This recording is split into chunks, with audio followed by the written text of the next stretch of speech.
Emmanuel Navon, on va aborder avec vous la question finalement de l'histoire de ce conflit israélo-arabe devenu israélo-palestinien et revenir sur le narratif qui est aujourd'hui triomphant des Palestiniens, qui apparaissent aux yeux des opinions publiques et d'un certain nombre de responsables politiques comme finalement étant les seuls légitimes sur cette ancienne terre du mandat britannique qui s'appelle la Palestine, et les Israéliens, les sionistes, étant finalement les imposteurs.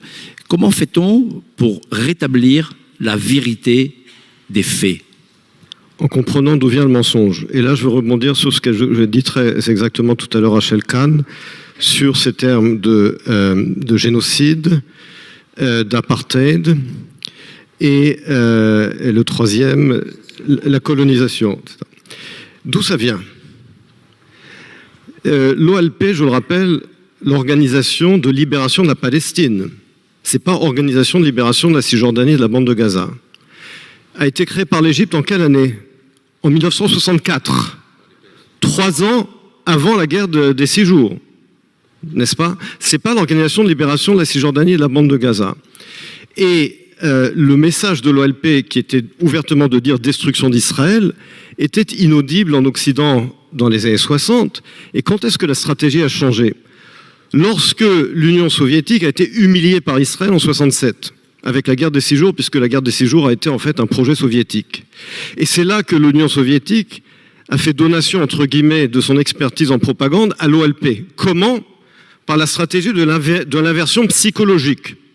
Et c'est comme cela que le colonialisme arabo-musulman est devenu un mouvement de libération nationale. Je dis colonialisme arabo-musulman parce que ce n'est pas par l'action du Saint-Esprit qu'une tribu qui a commencé à la Mecque s'est étendue depuis le Maroc jusqu'à l'Indonésie. C'est par la colonisation. Alors, le colonialisme arabo-musulman devient un mouvement de libération nationale. Le mouvement de libération nationale du peuple indigène, qui est le peuple juif, devient un colonialisme. Les pays arabes, qui sont tous des pays d'apartheid, puisque c'est des pays où il y a une ségrégation institutionnalisée, accusent Israël d'apartheid. Et évidemment, cette inversion psychologique fait qu'au bout du compte, il faut également nazifier Israël, puisque finalement, Israël, victime du nazisme, en nazifiant Israël, ça a commencé d'ailleurs avec la première guerre du Liban, n'est-ce pas ? Avec ces photos de Palestiniens derrière des barbelés, avec la une du Times qui parle de Blitz, Israel's Blitz, n'est-ce pas ? Pour arriver à quel résultat ?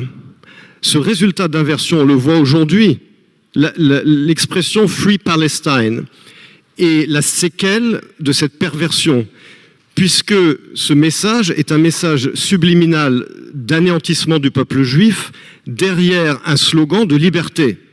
C'est de la pure perversion. C'est ça, cette propagande soviétique qui a finalement réussi. Et aujourd'hui, le terme de génocide, il a un but. C'est justement cette diabolisation des Juifs qui permet de transformer leur haine et leur élimination planifiée en un impératif moral. Et donc, vous pouvez dire « je suis pour la liberté » quand vous voulez dire « je veux tuer les Juifs ». C'est exactement ce qui se passe aujourd'hui en France. Et c'est pourquoi finalement la Palestine est devenue la terre promise de l'antisémitisme, qui fédère à la fois les deux forces qui haïssent les fondements même de la civilisation gréco-romaine et judéo-chrétienne, à savoir l'islamisme et le jacobinisme. On le voit ensemble avec cette alliance de la France insoumise avec les islamistes. Et c'est comme ça qu'on se retrouve dans un combat commun où malheureusement,